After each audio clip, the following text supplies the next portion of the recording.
กองประชุมกวดกาประเมินผลการจัดตั้งปฏิบัติขอแข่งขัน4 บุกครั้งที่ 3 ของคณะสาวหนุ่มประชาชนปฏิบัติลาวกระทรวงยุติธรรมประจำปี 2023 ที่ได้จัดตั้งปฏิบัติในระยะผ่านมา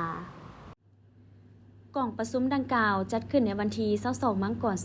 2026 เป็นเกียรติเข้าร่วมโดยสหายคำพันธ์บุญภาคมรองรัฐมนตรีกระทรวงยุติธรรม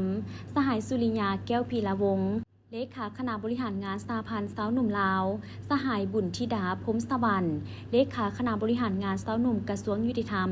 มีบรรดาสหายคณะบริหารงานสาวหนุ่มมีผู้ต่างหน้าจากคณะบริหารงาน3 องค์การจัดตั้งมหาชนและคณะกวดกาประเมินเวียกงาน4 บุกจากศูนย์กลางสาวหนุ่มประชาชนปฏิบัติลาวเข้าร่วม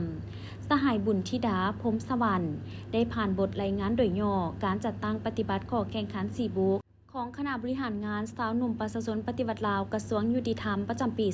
2023 ซึ่งได้ยกให้เห็นผลสำเร็จหลายด้านพร้อมนั้นกองประชุมยังได้รับฟังการรายงานของคณะฮักฐานสาวหนุ่มตัวแบบของกระทรวงยุติธรรมตื่มอีกจากนั้นคณะกวดกาประเมินเวียกงาน4 บุกจากศูนย์กลางสาวหนุ่มประชาชนปฏิบัติลาว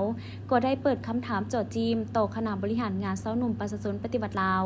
จากกระทรวงยุติธรรมที่ได้จัดตั้งการประเมิน4 บุกในระยะผ่านมาแล้วก็มีการสนทนาแลกเปลี่ยนอย่างภาวะวิสัยและกงไปกงมาตอนท้ายสหายสุริยาแก้วพีระวงศ์ก็ได้มีคำเห็นเน้นหนักต่อคณะบริหารงานสาวหนุ่มประชาชนปฏิบัติลาวกระทรวงยุติธรรมจงเพิ่มทวีการเอาใจใส่ศึกษาอบรมการเมืองแนวคิดเป็นก๊กให้แก่บรรดาสมาชิกสาวหนุ่มที่อยู่ในความรับผิดชอบของตนเพื่อรับประกันให้มีแนวคิดการเมืองนักแน่นเพิ่มทวีกลไกวิธีเฮ็ดเวียกการประสานงานให้มีความลงเรียนเพื่อเฮ็ดให้การจะตั้งปฏิบัติหน้าที่เวียกงานให้มีความติดแทดกันยกสูงความรู้ความสามารถในการคุ้มครองนำพาให้เป็นระบบสืบต่อลงเลิกญาติแยงขอทิศซี่น้ำอย่างต่อเนื่องจากคณะภาคคณะน้ำแต่ละคันเพื่อรับประกันการปฏิบัติหน้าที่การเมืองอย่างถูกต้องชัดเจน